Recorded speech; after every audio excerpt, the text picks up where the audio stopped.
I don't know, but that was my story about, I don't know if we even recorded that, but menthol cigarettes are going away. And I'm pissed because now I guess there's no reason for me to start smoking again. I was going to say, you don't even smoke. Well, I smoked menthol for 32 years. Wow. Okay. So you quit. You put them out of business, dude. Yeah, I quit smoking 18 years ago. Good for you. But I started when I was 12. So wow. We all smoked at 12, 13. So do cigarettes go bad? Like, is this going to make people buy like cartons and cartons? They get nasty. Okay. I used to if I would go to the not a marketing tactic to sell up. No. Because when I used to go to the reservation to get cigarettes, I would never buy too many, even if I had a coupon. Like they had, were really cheap at the res then. And even though I would put them in the freezer, I could tell a stale cigarette from a mile away. Yeah. Jen, do you still smoke? Only if I'm drinking. Okay. So do you notice a stale cigarette? No. You probably don't smoke enough to notice that. Mm. But when I was knocking off 2 packs a day, I could notice. I would light one right up after the other. I remember my dad keeping like cartons in the freezer. Yeah, they would stay a little better, but no, a stale cigarette. A lot of people don't care. They'd smoke them stale, but they would give me the worst headache. They tasted disgusting. I don't know. Who knows? What other news stories do we have here? Okay, so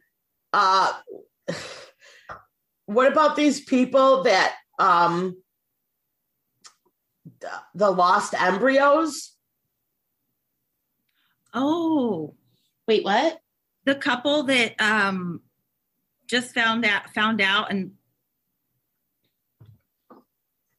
how many years ago it was? Yeah, that they had given up on having more than one child in the 60s, but then they got a letter from the hospital.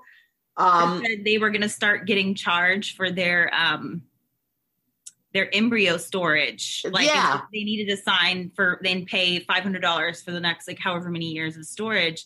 And they said, but we don't have any embryos there. When we last contacted you in 1990, whatever. 6. You said we had none left. Right. And they found out that when they were cleaning one of the freezers, they found 2 embryos of this couple. And they were like, oh, well, we could have had more children and we didn't know it. Right. So they said they found at least 18 test tube embryos. Yeah. So they found 2 for that couple. Right. And then they ended up, not only did they find out that they found 2 well after she was physically able of implantation, but they ended up being cracked, I think, too, because they were at the bottom of the freezer. Oh, my gosh. Yeah, that's a lot. I'm sorry. I'm like just scrolling here. A 10-year sentence for an inmate who stashed a loaded gun in her body cavity. Which body cavity? Her vagina. Yeah, I don't think it was up her ass. But and did you see that they show the picture of the gun? It's like this little tiny gun. Oh, it was. Because I was like, what has she got up there? Me too. That's what I was trying to figure. How do you fit that? She goes deep. It was 4 inches in length and weighed 4.6 ounces. She claims, even though she was patted down and they didn't find it until after, she claims that she was holding it for someone else. Well, I guess if you don't have a purse. That's the best place. Or bra, you can't. And it was loaded.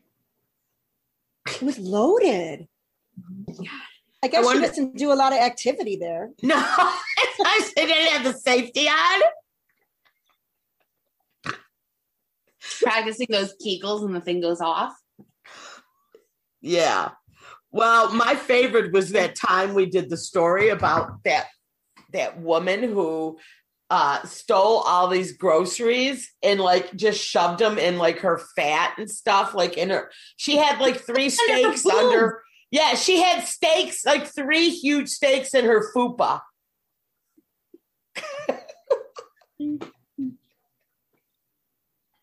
Flat. Listen, I could fit 2 rump roasts under my boobs.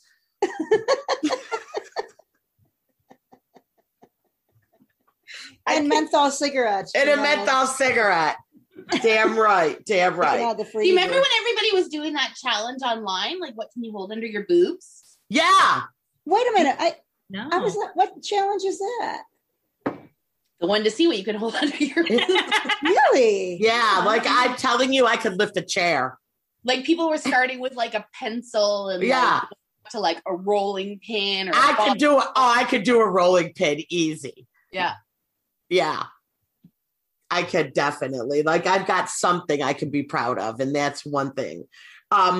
You guys, how does joints into clubs when we were young is stick them on our bras, like under your boobs? Because they like pat you down and they'd like do the sides or whatever, but like they're not actually gonna like cup your boobs. So we'd like slide the joint like where the underwire is in your bra to get them into clubs. That's a lot. People do. Yeah. I wouldn't do something like that. Yeah. Okay. So I want to know, like, this pregnant woman gave birth on a flight, but she didn't even know she was pregnant. Yeah, that was wild. I was like, why is someone who's 29 weeks pregnant flying? And it was because she didn't know she was pregnant. Wait. And then she looks great. Did you see the she was picture? flying to Hawaii. How does somebody give birth and not know? I mean, if you're heavy is one thing, but these are skinny people. Yeah, go ahead. Have I never told you this story? No, but I'm ready. My mom had no idea she was pregnant with me. She was training for the Olympics, so her period was crazy spotty anyways. Wait, what Olympic sport? Wait, what? I know, what? The dressage rider. She was shortlisted for the Olympics. Oh, okay. What was she? She was what? Dressage rider, like the fancy horse riding. Oh, okay. The morning before I was born, my uncle teased her. He's like, "You're getting a bit of a pot belly there." And she's like, whatever, like, because my birthday's in April. She's like, "Oh, it's been winter. I'm not riding as many horses. Like, I've put on some weight, blah, blah, blah, blah, blah." She moved 50 bales of hay that day. That night, my dad was playing hockey at the local arena, and my grandmother raised St. Bernards. She had a obedience class upstairs. So my mom went and she was sort of bouncing back and forth, watching my dad play hockey and helping my grandmother with the puppies and stuff. And she's like, "I'm really not feeling well. I'm going home." And my grandmother's like, "Okay, whatever." So like 3 a.m, my aunt wakes up my grandmother and she's like, "Something's wrong with Wendy. Like she's crying in pain." And my grandmother, a nurse, goes running in. She's like, "Oh my God, it's got to be your appendix." Takes her to the hospital. So they rush my mom in. My grandmother's sitting in the waiting room. She's a nurse. Her friend comes out and says, "We've got her settled in a room. Come with us. We'll take you. She's up on the 3rd floor." My grandmother's like, no, that's labor and delivery. Like, she's not on the 3rd floor. The nurse is like, "Yeah, she is. Let's go." I was born at 5 a.m. They called my dad. My parents were teenagers. They called my dad and said, very, very German household, said, "You need to get to the hospital. Something's up with Wendy." So he comes to the hospital. My uncle like rushes him up there. His baby. He goes home, tells my grandparents. He's his like worst conversation ever, like peeing himself the whole way home. My grandfather just starts crying, like, "Take me to the hospital. I want to see my grandbaby." So they come see me. They leave again. My grandfather takes my dad out to buy a ring. He goes and gets an engagement ring, comes back to the hospital, proposes to my mom. My mom's like, "Yeah, sure, whatever. I don't care." "We need a name for her. You go get a name for her." So he takes off to the strip club that night with all of his buddies because he's a little stressed out. So he comes back the next morning and he's like, "Okay, so we've got Bambi, we've got we've got Bunny." My mother's like, "No, we're not doing any of that." So they got married a week later. Their anniversary is a week from my birthday. And I did not go to the wedding. I was with a babysitter. And my grandmother has this beautiful frame picture of her and my mom. I don't know what my mom's wedding dress was, maybe my grandmother's old dress. And they're sitting on the couch at my grandparents' house. And my mom's like sort of leaning on her shoulder and everything. And I always sort of grew up thinking it was like my grandmother giving some sort of like wedding advice to my mom or something. And I brought it up a couple of years ago. And my mom's like, no, I wasn't allowed to drink because I had to go breastfeed a baby and everybody's partying in the backyard. Oh my God, this isn't. So your mother was clearly in good physical shape because she rode equestrian horses, right? She also lived on Melba toast, yogurt, vodka, and cigarettes the whole time because she was putting on weight and that was her diet plan. Well, I mean, my mother took drugs and smoked with me. So, I mean, it was back then that the doctors prescribed her speed so she would gain weight while she was pregnant. Like, that's just what they did back then. Nobody cared. Yeah. I mean, how many weeks but that's wild because your mother, like, you must, like, I am always wondering, like, I see, being pregnant, like 9 months or 8 months, like, you must have been so small. I mean, I could see not getting your period. 5 pounds, 12 ounces. But it must. That's with like my brother, like she was massive. Like she couldn't see her feet with my brother. It's so crazy to me because I think like if someone, like there was another girl who just had a baby, it was on the internet and she was so skinny. And I was like, how did she not know? I guess. Yeah, they just figured the way I was sitting, like tucked up inside or something. She didn't get a big, I mean, didn't she feel like kicking or anything? And I don't know. Well, I mean, do you just think it's gas or whatever? Like, Frig, 2 weeks ago, I had the worst gas. I would have thought I was like about to give labor. I mean, I could see not getting your period. Obviously, that's not, but I'm just thinking like how it blows my mind.